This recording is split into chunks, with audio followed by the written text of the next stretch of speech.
Hey everybody, and welcome back to the channel. Prior to my last video, I was not able to upload any video that was longer than about 3 minutes. Due to this, I wasn't able to really upload detailed care guides or explanations for how to do certain things or show you a lot of what I wanted to show you, but now that I have that problem fixed, I will go into depth with the basics of bioactive setups. So for those of you who don't know what a bioactive setup is, that is basically just a fancy term for self-cleaning cage or naturalistic cage. To put it incredibly simply, all a bioactive setup is just soil with bacteria and bugs that help break down waste and sort of create the natural cycle that is found in nature. So before you just build your own, because this sounds fantastic at this point, I'm sure, and it definitely is. But before you just dive right into it, starting building your own, there are a few things to consider. The main one to consider is cost. They're normally pretty expensive to set up when you first buy everything you need to get them all together. If you do everything yourself, you can pretty well keep it fairly cheap. And it will be cheaper in the long run because you no longer have to replace substrate or spend your time cleaning out poop or whatever else you normally have to do. There are tons of kits you can use to build bioactives. These are available at websites like Josh's Frogs, NE Herpeticulture, possibly others, Glassbox Tropicals, and so on. However, these kits are usually pretty expensive, so I'd recommend going DIY.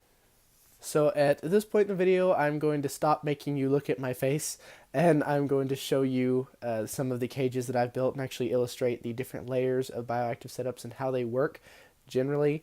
Although this is not going to cover everything, I will cover tropical setups and I will cover arid setups and the differences between them, what bugs to use for each one, and if I have had success or not. So I'm going to start from the ground up, no pun intended. In tanks like this one, tanks that are tropical, generally there will be a lot of water going into them, not just for the plants, but also for the creatures, such as daily mistings and things like that. And if you do not have a drainage layer, such as this one, I'll explain how that works in a moment, then water will just soak in your soil and fill up your soil ultimately, and it can make a big, swampy, nasty fungus smell that no one would like, and that would also kind of destroy the point of your setup. Your drainage layer, you'll need to start with a material such as gravel or pebbles or strips of PVC pipes, like small rings. To hold up this mesh layer right here. I think you can see that. And that will separate the soil from the rock or whatever material you're using. I use several different materials. I use gravel in this tank down here, pea gravel, that is very small rocks. And then I use regular sized gravel in this one. And in this one I use, as you can see there, that little plastic container. I used little cut up pieces of plastic container to elevate it up because this tank is a lot larger. Not only it has more surface area, it's also heavier, but there's a lot more water going into it, so I need to make sure that it can handle the extra volume of water. And these plastic containers also make it pretty light, whereas if I used rocks, I probably wouldn't even be able to lift this. There are other options though, things that I haven't tried, such as egg crate light diffuser from your hardware store. You can use zip ties to make a structure out of that will fit into the bottom of your tank, and then you cover that with something like nylon window screen. That will work really well. I know several people who used it with great success, and that is another fantastic option if you want to use that. So the mesh layer, which is this fibrous material right here that you can see a little, that is usually something like nylon window screen, landscape fabric. There are other various things you can use, but those seem to be the two most popular. This prevents the soil from dropping down into the drainage layer, which I may have mentioned earlier, I don't know. So I'll just say one more time that this is a very important layer. You can see it a little better now that I've got the flash on. This is just as important as the soil layer. It is just as important as the drainage layer, because without this mesh layer, it also won't work. The same thing will happen. The soil will just drop into the rocks. It will get saturated with water, full of fungus, and it will stink and pretty much destroy the entire point of the cage. So now onto the soil layer. For a tropical tank, you can typically get away with using organic topsoil or organic potting soil, just anything that is natural and doesn't have any added fertilizers. Fertilizers like worm castings are okay, but you just want to make sure that there's no chemical fertilizers in it. Of course, you will have to use different mixtures of soil for tanks that are more arid or more tropical, but for tropical tanks in general, which is about 60% humidity or more, you can use just organic soil on its own, organic topsoil or potting soil, whatever you can find available. And usually these at stores are pretty cheap. Only $3 to $5 is what I usually spend. So that is a great option for making a pretty cheap bioactive setup. Now on to my favorite part, the plants. So the plants are not necessary, they are optional. But as you can see here, they add a lot to the aesthetic of a setup. I have silver pothos here, purple passion plant there, and this one's called a Dracaena of some kind. Then ferns back there. And there are various things in this tank, but I'm not going to go over all of them because I don't want to bore you. But plants are optional, but they are great to help add not only oxygen, but they also add humidity to the air, and they look really, really nice. On top of your soil, it is absolutely essential to have a leaf litter layer. Now, as you can see in this area here, I did have leaf litter. You can see a little bit there, but I also had this New Zealand sphagnum moss on top, and the leaf litter has broken down really quickly, which I'm proud that happened. I'll have to replace it soon. That's a good thing. That means that your cleanup crew is strong, but as you can see back here, this leaf litter has not broken down yet. The reason leaf litter is required is the bugs in here, just the poop of the animal alone is not enough to keep them alive. So you will have to add leaf litter just so they can continue thriving even when your animal hasn't gone to the bathroom. Now I will show you the bugs in a moment, but as for right now, I'm going to go ahead and move over to an arid setup. So here is my Leopard Geckos tank. As you can see, the plants are all growing in really well, and they have been for, I don't know, I want to say about 4 months maybe.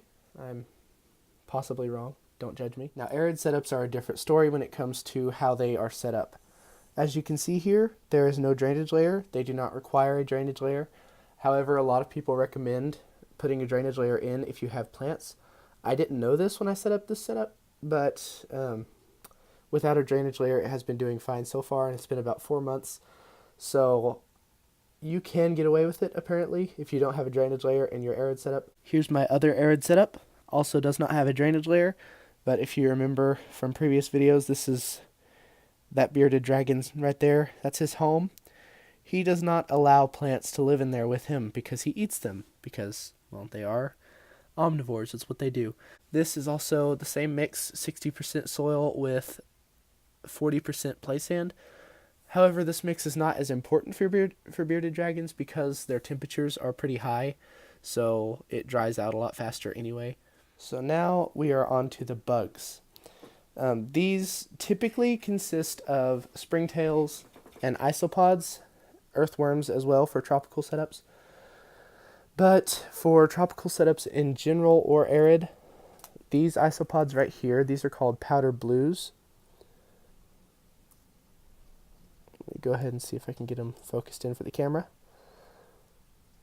These right here, they are very adaptable. They can live in a tank as dry as my bearded dragon or as wet as my crested gecko, and they will thrive in a variety of setups, and they seem to do really well.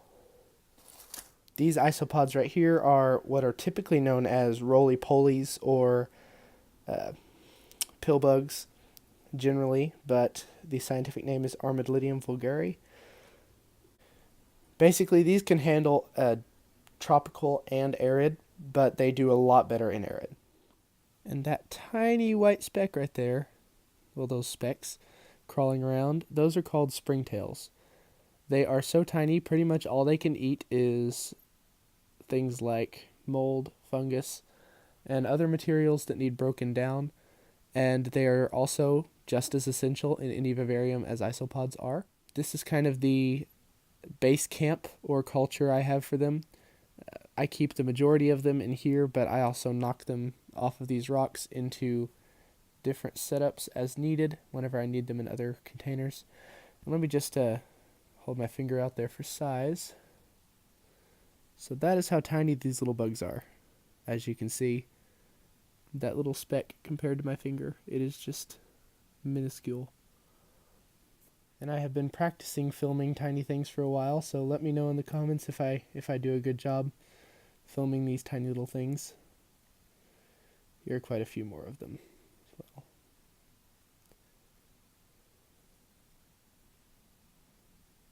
So here's some baby isopods, and you may see some springtails as well. There's a springtail. This is in one of my enclosures, one of the enclosures I have not showed you guys yet. As you can see, my cleanup crew is pretty strong, and that's a molt from one of the isopods. It's pretty neat. You rarely see those. For tropical setups, I already mentioned that you can use springtails, isopods, and earthworms, but for arid setups, you can use mealworms, superworms, and the beetles of both. I currently don't have any mealworms, but I do have superworms and their beetles. These actually help break down the urates, as well as, since they're active during the day, they kind of add a bit of variety to the tank. Seeing them crawl around, they're kind of interesting. Generally speaking, springtails don't do well in arid environments, but they can, however, survive under the water dish. You can see that powder blue isopod right there, and you can see some springtails crawling around if you look really carefully for a moment. They survive under the water dish, and they actually reproduce and thrive under the water dish as well. I also have them living in and around the roots of plants, but I don't think I'll be able to get any on camera. That's a fungus gnat. I have an infestation of those right now. That succulent kind of looks cool up close, doesn't it? My tip for keeping springtails alive in a leopard gecko setup specifically is to keep the poop corner moist. As you can see here, all these white spots, those are the urates of the poop. Those don't really break down with isopods and springtails, or they do, just very slowly. So I do need to remove those from time to time. Let me see if I can get some springtails on camera. Oh, that's just gross. I'm not going to show you that. Anyway, however, if you do need the urates broken down, I recommend getting some mealworm beetles, or mealworms as well, to put in these setups. Just be cautious that your leopard gecko will probably eat them, and that's fine as long as they don't eat too many. 1 or 2 beetles probably won't hurt them, but I'd suggest avoiding feeding them. And of course, there are tons of other bugs you can use for both arid setups and tropical ones. I just currently don't have any more. I do plan on getting some mealworm beetles soon, as I already mentioned. And you can also use Dubia Roaches for setups like bearded dragon setups, or for leopard gecko tanks as well. They can sometimes even breed in these, so that is it's pretty neat. This video is just the basics. I've probably missed a ton, but I will link you to a post from someone that I know that has taught me a lot of what I know about bioactive setups, and this post goes greatly into depth about arid setups, tropical setups, and things like that, and that is where I learned a lot of what I know. And I also made a plant list of, not all, but a lot of the plants you can use for tropical setups, arid setups, tropical setups that need edible plants, and arid setups that need edible plants. I will link these in the description. They are both from the Amino app. I wrote one. I wrote the plant list, and someone else I know wrote the other one. And you don't have to have the Amino app to view them. You can view them on Google just as easily, and I hope they will be of a great help to you. So if you liked this video, if you liked the filming style of it, please comment below and let me know. And let me know if my close-up filming was good, because I worked hard on that. That's it for this video. Thank you for watching. Sorry it got a little lengthy, but I hope you enjoyed it, and if you did, please consider subscribing. I have plans for a huge 100 subscriber special where I will release more than one video in one day, probably just 2 videos. One will be funny and silly, and then the other will be a room tour and the reveal of something huge that has really made my life in keeping reptiles a lot easier. So thank you for watching. Please like, comment, and subscribe.